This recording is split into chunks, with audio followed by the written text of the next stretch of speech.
সন্দেশখালীতে ফের ১৪৪ ধারা। সন্দেশখালী তিনটি জায়গাতে ১৪৪ ধারা জারি করা হয়েছে আজ সকাল থেকেই।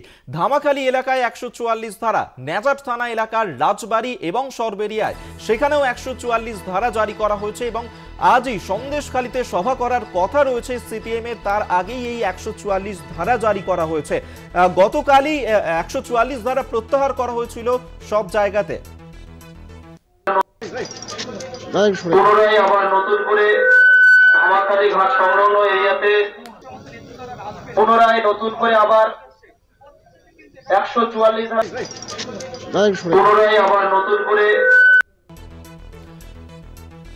আমরা এই নিয়েই কথা বলবো। সঞ্জিত চক্রবর্তী এই মুহূর্তে আমাদের সঙ্গে টেলিফোনে রয়েছেন প্রতিনিধি। সঞ্জিত, একদিকে সিপিএম এর সভা করার কথা রয়েছে আজকে, তার মধ্যেই ফের একবার প্রশাসনের তরফে ১৪৪ ধারা জারি করা হয়েছে। সব মিলিয়ে কি পরিস্থিতি এই মুহূর্তে সন্দেশখালীতে? এই মুহূর্তে দেখো, সন্দেশখালীতে নতুন করে ১৪৪ ধারা জারি করা হয়েছে।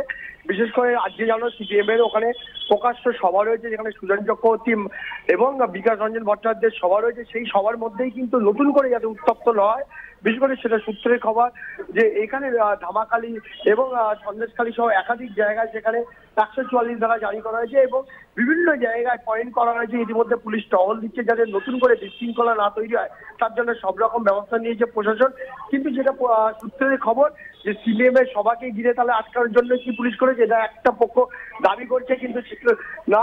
তারপরে তুমি জানো এর মধ্যে ইতিমধ্যে নতুন করে যাতে না হয়, গতকালকেই ৬ জায়গার থেকে এই ১৪৪ ধারা জারি করা হয়েছিল। অর্থাৎ পুরোপুরি সন্দেশখালী যখন শান্তির পথে, আবার তখন যখন সিপিএম এর আজকে হঠাৎ এই জনসভা, সেটা নিয়ে রীতিমতো রাজনৈতিক চর্চা শুরু হয়েছে। ইতিমধ্যে প্রশাসন কিন্তু কড়া পদক্ষেপ নিয়েছে যে নতুন ৩টে জায়গায় ১৪৪ ধারা জারি করা হয়েছে। বিভিন্ন জায়গায় টহল চলছে, তারা বিভিন্নভাবে যাতে নতুন করে অশান্তি না হয় সন্দেশখালীর শান্তির জায়গা, সেটা প্রশাসন যথেষ্ট কড়া পদক্ষেপ নিয়েছে। ইতিমধ্যে সন্দেশখালীতে সিপিএম এর সভা ঘিরে যথেষ্ট রাজনৈতিক উত্তাপ শুরু হয়েছে। বারবার যে বলা হচ্ছিল প্রাক্তন বিধায়ক সিপিএম এর নিরাপত্তা সর্দার, তিনি কদিন ধরে সন্দেশখালীর বিভিন্ন পয়েন্টে গিয়ে তারা দলীয় নেতা কর্মী সমর্থকদের সঙ্গে তারা মিছিল করছেন, বাড়ি বাড়ি যাচ্ছেন, মানুষকে বোঝাচ্ছেন এবং যেই সন্দেশখালী তারা দাবি করেছেন যে সন্দেশখালীর মাটি তেভাগা আন্দোলনের মাটি, এখানে সিপিএম নেতা কর্মী সমর্থকরা আগে থেকেই শক্ত ঘাঁটি হিসেবে পরিচিত সন্দেশখালী, সেখানে নতুন করে আজকে সভা ঘিরে নতুন করে যাতে বিশৃঙ্খলা অশান্তি তৈরি হয়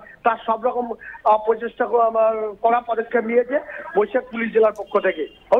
বেশ, ধন্যবাদ তোমায়। আমাদের সঙ্গে এতক্ষণ টেলিফোনে ছিলেন প্রতিনিধি সঞ্জিত চক্রবর্তী। আপনাদেরকে আরেকবার জানিয়ে রাখি, সন্দেশখালীতে ফের একবার জারি করা হলো ১৪৪ ধারা। নেজাট থানা এলাকার রাজবাড়ি সরবেরিয়ায় সেখানেও জারি করা হলো ১৪৪ ধারা।